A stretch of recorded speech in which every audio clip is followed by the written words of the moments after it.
말씀을 통해서 세상과 다른 하나님의 평가 기준이라는 제목으로 말씀을 함께 나누겠습니다.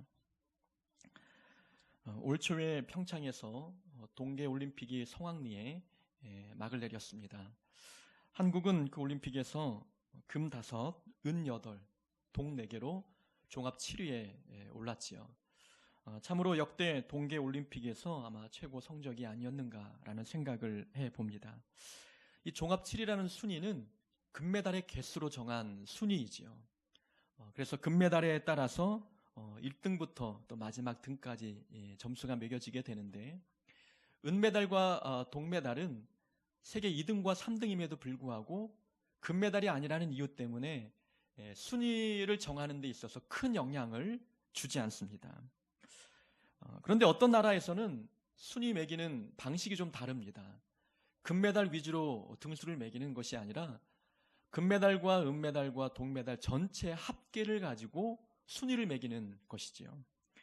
그 방식에 따라서 저희 나라의 순위를 다시 계산해 보면은 금과 은과 동을 다 합쳤을 때에 한 17개 정도가 되지요.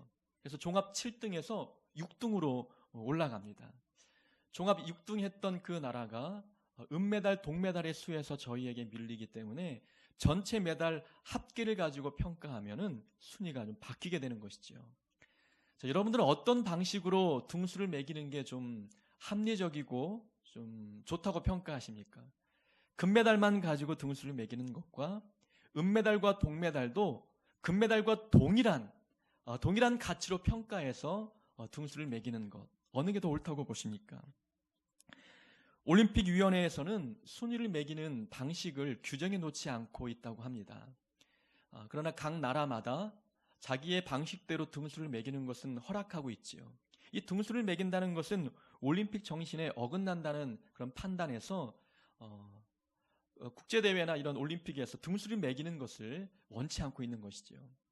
저는 우리나라가 금메달 위주로 등수를 매기는 것은 어찌 보면은 1등만 기억하는 세상을 만드는데 그런 영향을 받은 게 아닌가라는 생각을 좀 해보게 되는 것이지요. 그래서 금메달이 아닌 은메달과 동메달을 딴 선수들은 금메달을 따지 못했다는 미안함을 가지고 고개를 잘 들지 못하는 경우를 보게 되는 것이죠.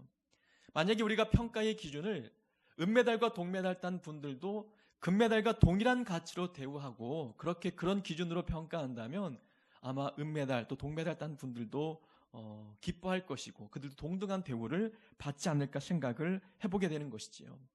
어찌 보면 결과만을 갖고 판단하는 자가 있는 반면에 수고한 과정과 노력을 가지고 판단하는 분들도 계십니다.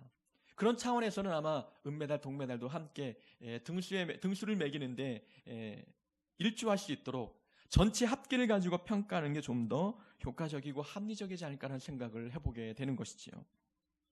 세상은 결과를 놓고만 평가할 때가 많습니다. 그 사람이 그 결과를 이루기까지 얼마나 많은 수고와 땀을 흘렸는지, 얼마나 많은 노력을 했는지 그 과정에는 관심을 두지 아니하고 금메달이냐 아니냐라는 것만 가지고 판단할 때가 많이 있다는 것이지요. 만약에 그러한 세상이 결과를만 가지고 판단하는 그 기준을 가지고 교회 안에서도 동일한 판단 기준으로 적용한다면 교회는 세상과 별반 다를 바 없는 공동체가 되지 않겠습니까?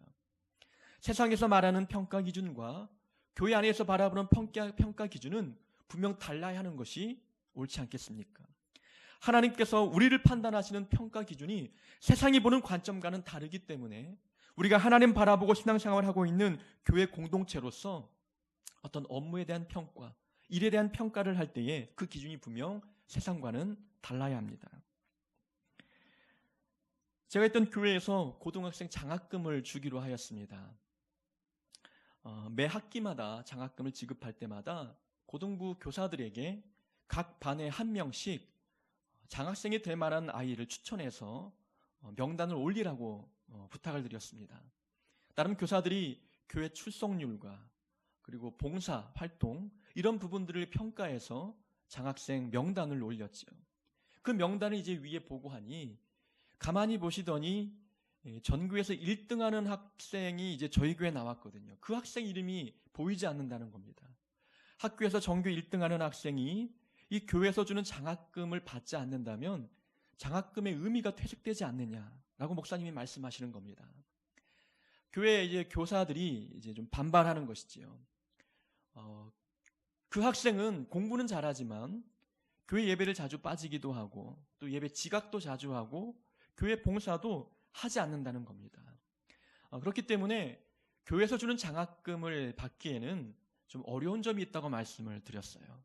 목사님께서 이제 반론을 제기하는 것이죠. 장학금이라는 이 단어 자체는 장학생에게 주는 거라는 겁니다. 구제금이 아니라는 것이지요. 그래서 장학금의 용도는 공부 잘하는 학업 성취도가 좋은 학생에게 주는 것이다라고 반론을 제기하시는 거예요. 교사들이 또 반발합니다. 그렇지 않다. 공부 잘하는 순위로 장학생을 선발하는 것은 학교에서의 선발 기준이지 교회에서는 그렇게 하는 것이 아니라고 이야기하는 겁니다. 교회는 신앙의 장학생이어야 된다. 그래서 예배 생활과 봉사 생활과 여러 가지 이거를 종합해 보아서 공부는 잘하지 못해도 하나님 보실 때의 신앙의 장학생이라면 교회에서 지급하는 장학금을 받아도 된다라고 이야기합니다. 여러분들은 어떤 의견이 옳다고 보십니까? 교회 안에서도 여전히 세상과 다를 바 없이 공부 잘하는 아이가 대우받고 세상에서 대우받고 또 좋은 평가를 받는 사람들이 동일한 기준으로 교회 안에서도 그렇게 대우받고 평가받는다면 교회는 생명의 가치를 잃어버릴 수밖에 없는 거예요. 세상에서는 대우받지 못해도 교회 안에 들어와서 하나님 품 안에서는 대우받을 수 있는 거잖아요. 세상에서는 성공하지 못했지만 그러나 하나님 안에서는 믿음의 성공을 거두는 자들 있지 않습니까? 그러면 교회 안에서는 또 다른 평가, 세상에서 바라보지 않는 다른 기준을 가지고 평가하는 것이 옳지 않느냐라는 것입니다. 하나님은 세상이 보는 관점과는 다른 평가 기준을 가지고 우리를 바라보신다는 겁니다. 그 평가 기준이 어떠한지는 오늘 본문에 나와 있는 겁니다. 자, 한 주인이 타국으로 가기 전에 3명의 종을 불러서 각각 능력에 맞게 달란트를 지급했어요. 어떤 사람은 5달란트, 어떤 종은 2달란트, 또 어떤 종은 1달란트를 지급했습니다. 능력에 따라서 차등 지급을 했던 것이죠. 이 달란트는 그 당시에 화폐 단위였습니다. 미국은 달러, 우리는 원, 또 일본은 엔화 이렇게 이야기하는 것처럼 당시의 화폐 단위가 달란트였어요. 근데 1달란트는 6,000데나리온이었습니다. 한 장정이 하루에 일하면 벌어들일 수 있는 하루 일당이 1데나리온이었기 때문에 이 한 사람이 6,000일을 일을 해야 벌 수 있는 금액이 6,000데나리온, 곧 1달란트였습니다. 이런 화폐 단위를 각 종에게 지급을 했던 것이죠. 이 달란트라는 이 단어의 영어 이름을 보면 탤런트입니다. 탤런트는 보통 어떤 의미죠? 재능이라는 의미가 있지 않습니까? 그래서 주인이 종들에게 달란트를 지급했다는 것은 그들에게 화폐 단위로서의 돈을 지급한 것이고, 오늘날 우리에게 적용할 때에는 하나님께서 우리에게 각각 사람에게 다른 재능을 주셨다는 것으로 적용하는 것입니다. 그럼 하나님께서 우리에게 달란트, 그런 재능을 지급해 주셨는데 이 재능을 가지고 어떻게 사용했는지를 평가하신다는 겁니다. 주인이 이 종들에게 달란트를 지급하고 난 뒤에 먼 타국에서 돌아왔습니다. 5달란트 받았던 종은 그 달란트로 열심히 장사해서 또 5달란트를 더 남겼습니다. 총 10달란트가 생기게 되었지요. 2달란트 받았던 종도 열심히 일을 해서 2달란트를 더 남겼습니다. 총 4달란트가 되었어요. 그러나 1달란트 받았던 종은 그 달란트마저 잃어버릴까 염려하여 땅을 파고 그 달란트를 묻어두었습니다.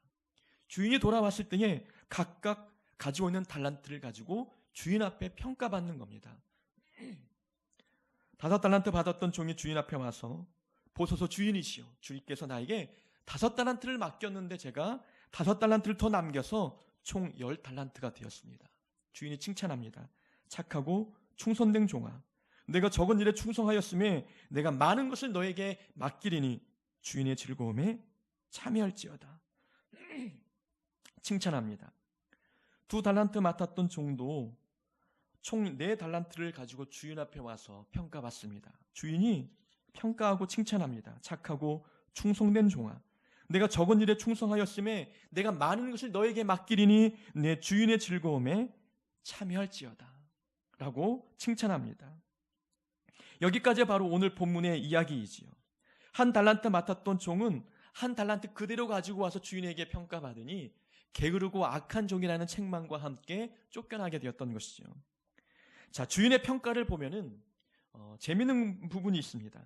총 10달란트를 갖고 있는 종과 총 4달란트 가지고 있는 종을 똑같이 평가하고 똑같이 칭찬했다는 거예요.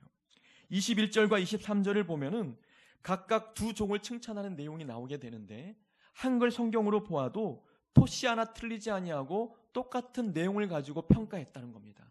착하고 충성된 종아, 내가 적은 일에 충성하였음에 내가 많은 것을 너에게 맡기리니 내 주인의 즐거움에 참여할지어다.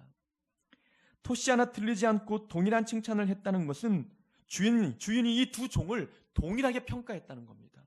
주인이 볼 때에 두 종 중에서 누가 더 낫고 누가 못하다가 아니라 똑같이 주인이 볼 때에 가치 있는 종이었고 충성된 종이었음을 이야기하는 것입니다. 세상이 보는 기준과 조금 다르지 않습니까? 하나님께서 우리를 평가하실 때는 분명 그 기준이 다르다는 것을 본문을 통해서 보게 됩니다. 우리는 하나님의 평가 기준이 어떠한지를 함께 보고자 합니다. 자, 우선 첫 번째는 우리가 방금 말씀드린 대로 주인이 종들을 평가하고 칭찬할 때에 금액을 갖고 평가하지 않았다는 겁니다. 일의 결과의 크기를 갖고 평가하지 않고 이 종이 얼마나 충성을 다했는지를 보고 평가했다는 겁니다. 만약에 일의 결과를 가지고 평가했다면 10달란트를 갖고 있는 종이 더 많은 칭찬을 받아야 합니다. 아무리 열심히 일을 해도 4달란트밖에 남기지 않았던 이 종은 10달란트에 비해서 열심을 내기 어렵고 결과를 만들어내지 못했다는 거죠. 만약에 결과의 크기를 갖고 평가하였다면 10달란트 갖고 있는 종이 4달란트 갖고 있는 종보다 더 많은 칭찬과 평가, 더 가치 있는 칭찬을 들어야 하는 것이 옳다는 것입니다. 그러나 하나님은 우리를 평가하실 때에 결코 일의 결과를 가지고 평가하지 않습니다. 얼마나 많은 금액을 남겼는지, 얼마나 많은 성과를 거두었는지, 남들보다 얼마나 뛰어난 결과를 성취했는지 이것을 보고 평가하지 않습니다. 하나님의 평가 기준은 충성했느냐라는 겁니다. 얼마나 주어진 자리에서 내게 맡겨진 재능을 갖고 얼마나 하나님을 위해서 충성을 다했느냐, 이걸 가지고 우리를 평가하신다는 겁니다. 우리의 평가 기준은 어떻습니까? 우리가 업무를 볼 때에 교회 안에서 다른 사람들을 바라보고 평가할 때 우리는 무슨 기준을 갖고 평가하십니까? 우리는 혹 이런 생각을 했을 것입니다. 하나님께서 우리에게 달란트를 맡길 때에 왜 차등 지급을 했느냐라는 거예요. 왜 나는 2달란트를 주시고 저 사람에게는 5달란트, 왜 나에게는 재능을 이거밖에 주지 않고 저 사람에게는 더 많은 재능을 주셨는가? 이것이 불공평하다고 생각할 때가 많다는 것이죠. 그러나 이것은 불공평한 것이 아니었습니다. 하나님의 평가 기준을 볼 때에 평가 기준을 생각한다면 절대 차등 지급한 달란트 액수를 가지고 우리는 불만을 표출할 이유가 없는 거예요. 한번 생각해 보십시오. 하나님께서 우리를 액수로 평가한다면, 일의 결과의 크기를 갖고 평가한다면 어떤 일이 벌어질까요? 2달란트 맡았던 종이 땀 흘려 열심히 일했어요. 주인이 돌아올 때까지 아무리 열심히 노력해도 4달란트밖에 모으지 못했습니다. 그러면 이 5달란트 받았던 종은 처음부터 5달란트였기 때문에 열심히 일하지 않아도 이 4달란트 갖고 있는 종보다는 더 많은 금액을 갖고 있잖아요. 그러면 액수만 가지고 평가할 때에는 일하지 않은 5달란트 갖고 있는 종이 더 훌륭해 보이잖아요. 더 좋은 결과를 얻은 것처럼 보인다는 것이죠. 그러나 하나님은 그런 평가 기준을 가지고 우리에게 평가를 하지 않는 분이십니다. 평가하는 분이 아니라는 것입니다. 충성했느냐, 이 기준을 갖고 볼 때에 아무리 5달란트를 갖고 있다 할지라도 처음에 가지고 있던 액수 그대로이기 때문에 충성을 다한 게 아니었어요. 4달란트임에도 불구하고 5달란트에 비해서 그 결과가 부족해 보인다 할지라도 이 4달란트는 2달란트를 가지고 2달란트 더 남긴 것이기 때문에 이것은 충성의 결과였어요. 하나님은 그를 칭찬할 수밖에 없는 것입니다. 이것을 놓고 볼 때에 왜 하나님은 나에게 재능을 이거밖에 주지 않았느냐, 불평하지 않아도 된다는 거예요. 더 많은 재능을 받은 자는 더 충성을 다해야 되는 겁니다. 남들보다 많은 재능을 갖고 있으면은 그 많은 재능을 가지고 하나님을 위해서 더 열심히 일을 해야 되는 것이 맞습니다. 우리는 많은 재능을 부러워할 이유도 없고 그것을 자랑할 필요도 없는 것입니다. 재능의 많고 적음이 하나님의 평가 기준이 아니었기 때문입니다. 한 달란트를 갖고 있어도 충성을 다했다면 하나님은 그 사람을 칭찬하실 수밖에 없는 거예요. 결과가 없어도. 만족할 만한 성과를 이루지 못해도 내가 정말 충성을 다했다면 하나님은 그 사람을 좋게 평가할 수 있는 것입니다. 이 말씀이 우리에게 큰 위로가 되고 힘이 되지 않습니까? 우리는 아무리 열심히 노력을 해도 결과를 만들어내지 못할 때가 많아요. 아무리 직장에서 또 내 삶의 자리에서 열심을 다하고 기도하며 충성을 다해도 결과를 만들어내지 못할 때가 있다는 거예요. 아무리 목사가 열심을 내고 설교를 준비한다 한들 교회가 부흥되지 않을 수도 있는 거예요. 그러나 그 눈에 보이는 결과를 가지고 하나님은 평가하는 분이 아니라는 겁니다. 얼마나 충성을 다했느냐, 얼마나 노력했느냐, 얼마나 헌신내고 열심을 내었느냐, 이 부분을 가지고 하나님 우리를 평가하십니다. 하나님께서 우리를 하늘나라에서 우리의 이 땅에서의 삶을 계수하시고 평가하실 때에 우리의 노력과 충성을 갖고 평가한다면 우리는 이 평가 기준이 얼마나 우리에게 기쁨이 되고 은혜가 되는지 상상해 볼 수 있는 것입니다. 달란트는 재능은 남들에 비해서 많지 않을 수 있습니다. 그러나 남들보다 더 큰 충성을 하나님께 보일 수도 있는 거예요. 남들보다는 재능은 없어도 더 많은 열심을 낼 수 있다는 겁니다. 재능은 없지만 충성은 가질 수 있다는 겁니다.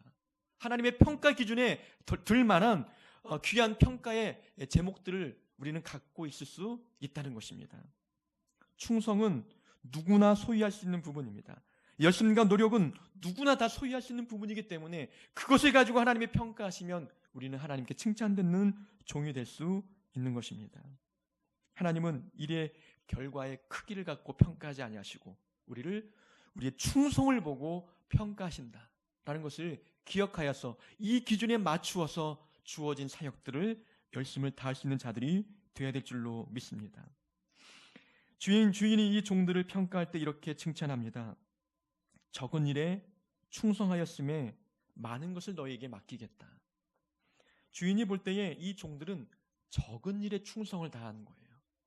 큰 일에 충성을 다하는 게 아니라 적은 일이 주어졌을 때에 이 적은 일을 대하는 마음의 자세가 정말 충성스러웠다는 것입니다. 하나님께서 우리를 평가할 때에 적은 일을 가지고 우리를 평가한다는 거예요. 우리가 감당할 수 없는 큰 일을 맡기고 난 뒤에 이 큰 일을 어떻게 대하는지, 이 큰 일을 통해서 얼마나 성공적으로 그 큰 일을 이루어내는지 이걸 가지고 평가하지 않는다는 겁니다. 작은 일을 주시고 작은 일을 대하는 마음의 자세를 가지고 우리를 평가하시는 거예요. 여러분, 이게 은혜예요. 우리가 감당할 수 없는 큰 일을 어떻게 감당하겠습니까? 근데 적은 일은 하기 쉽거든요. 조금만 관심을 갖고 조금만 열심히 노력하면 이 적은 일에 대한 놀라운 결과를 만들어낼 수 있잖아요. 하나님 우리를 그렇게 평가하십니다. 적은 일을 맡기고 난 뒤에 우리가 얼마나 열심을 다하는 충성스러운 종인지를 평가하신다는 겁니다. 우리가 자녀들을 바라볼 때에 자녀가 많으면 이 세 자녀가 비교가 됩니다. 그래서 어떤 자녀는 심부름을 잘하고 어떤 자녀는 집안에서 심부름조차 하지 않으려고 하는 자녀들이 있지요. 근데 부모가 볼 때에 약간 걱정이 되는 부분이 있어요. 이 부모의 말에 순종하지 않고 이 작은 심부름조차 하기 싫어한다면 세상에 나아가서 어찌 큰 일을 감당할 수 있을까? 직장 안에서 사회생활 속에서 어찌 주어진 큰 일을 감당할까? 염려가 될 때가 있다는 거예요. 그래서 그 성품과 성향을 바꾸기 위해서 집에서 작은 일부터 시키는 거예요. 리모컨을 가지고 와라. 가게 가서 뭐 좀 사와라. 이 작은 일을 계속해서 시키면서 작은 일을 대하는 마음의 자세를 바꾸기 위해서 노력하는 모습들이 우리 부모에게 있다는 거예요. 우리도 알잖아요. 작은 일을 소홀히 할 때에 이 사람은 큰 일을 맡겨도 똑같다는 걸 우리도 알잖아요. 작은 일을 대하는 자세를 보면은 이 사람은 정말 큰 일을 맡겨도 괜찮겠구나 라는 생각을 우리도 갖고 있습니다. 이것이 하나님의 평가 기준인 거예요. 작은 일을 맡겨서 작은 일을 대하는 태도를 보시고 그 사람의 충성도를 평가하시는 겁니다.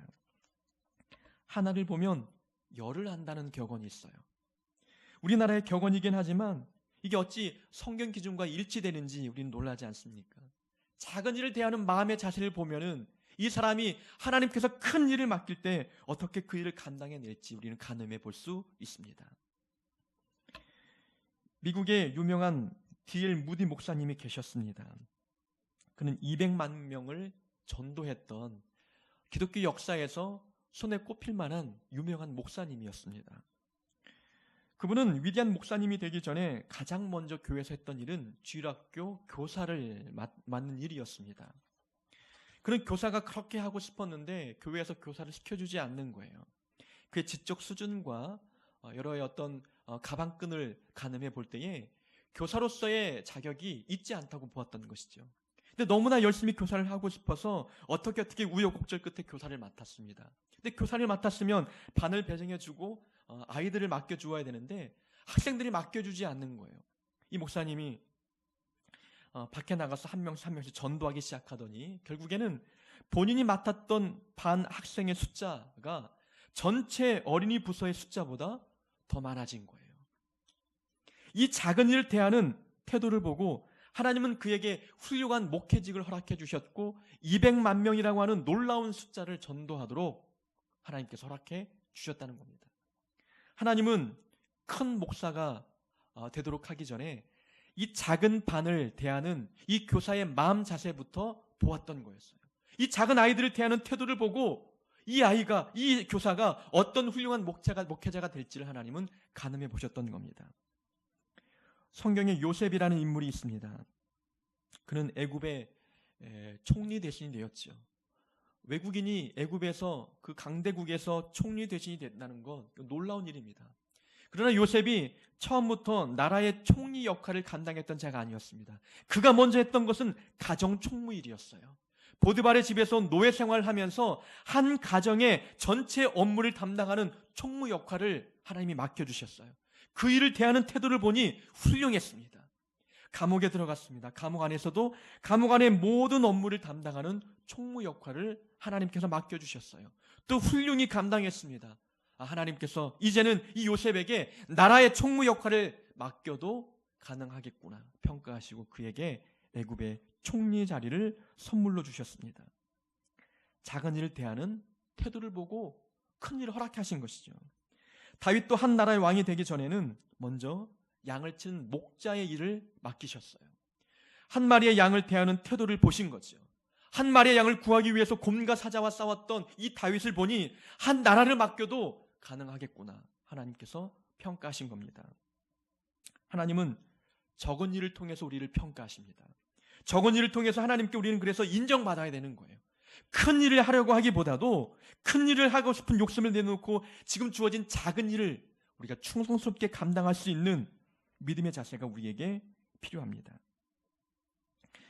나는 큰 일을 할 사람이니까 이러한 허드렛 일은 하지 않아도 된다 생각한다면 큰 오산인 것이죠. 하나님의 평가 기준이 우리의 생각과 다르기 때문입니다. 우리는 꿈만 크고 비전만 큽니다. 그러나 내게 주어진 작은 일 우리는 소홀히 여길 때가 많지 않습니까? 작은 일을 대하는 태도가 게으르다면 우리가 갖고 있는 큰 꿈과 큰 비전은 그저 상상에만 머물 수밖에 없습니다. 큰 교회만을 꿈꾸고 작은 교회는 관심도 없는 분들이 있지요. 세계 선교를 꿈꾸면서 내 지역과 내 이웃에게는 사랑조차 베풀지 않는 자들도 있습니다. 하나님의 귀한 일꾼이 되고 싶으면서도 교회 음지에서 일하는 것들은 꺼려하는 모습들도 있다는 것이지요. 적은 일에 인정받지 못하면 하나님은 우리를 인정하지 않습니다. 적은 일을 대하는 태도를 보시고 하나님은 우리에게 큰 일을 맡겨주시는 분이십니다. 하나님의 평가 기준은 작은 일을 대하는 그 모습을 보시고 우리를 평가하신다라는 것을 기억하여서 내게 주어진 작은 일조차 우리가 최선을 다하여 충성을 다할 수 있는 자들이 돼야 될 줄로 믿습니다. 이 두 명의 충성스러운 종에게 주인이 내린 보상이 무엇인지를 한번 보겠습니다. 착하고 충성된 종아, 내가 적은 일에 충성하였음에 내가 많은 것을 너에게 맡기리니. 자, 이 두 종에게 어떤 상급을 내렸습니까? 부귀영화, 명예, 금은보화 이러한 상급이 아니었어요. 무엇입니까? 많은 것을 너에게 맡기겠다. 이 많은 일, 또 다른 일을 맡기겠다는 거예요. 이 주인이 이 종들을 보니 적은 일에 충성을 다하는 거 보니까 더 큰 책임을 요하는 일을 맡겨도 되겠구나. 그 일을 맡기는 거예요. 하나님께서 우리에게 보상해주는 이 보상의 내용이 참 놀랍지 않습니까? 작은 일을 하는 거 보니까 큰 일을 맡겨도 되네. 또 다른 일을 주는 거예요. 이 일도 괜찮네. 또 다른 일을 줍니다. 하나님은 우리에게 일거리를 주시는 거예요. 하나님께서 우리에게 주신 그 일거리는 하나님께서 내려주신 보상이라는 겁니다. 상급이라는 것입니다. 세상은 물질과 명예와 부귀영화, 금은보화를 상급으로 생각합니다. 그러나 하나님 나라에서는 그렇지 않아요. 미천한 우리가 거룩한 하나님의 귀한 일들을 맡았다는 것 자체가 우리에게는 귀한 상급이지 않습니까? 다른 사람도 있는데 나에게 이러한 작은 일, 큰 일, 하나님의 귀한 일들을 맡기신 자체가 우리에게는 큰 선물이요 상급이지 않겠습니까? 목회자로 일하면서 목회자로 사역하면서 제일 힘들었던 일 중에 하나는 연말에 일꾼들을 뽑는 사역이었어요. 내년에 교회를 위해서 봉사할 일꾼들을 세우는데 연말에 한 10명 정도에게 전화를 걸면 한 7, 8명들은 거절하십니다. 아예 연말에는 전화 오는 자체를 받지 않는 분들도 계시고 말이 꺼내기도 전에 전 내년에 못합니다 라고 말씀하는 분들도 있다는 것이지요.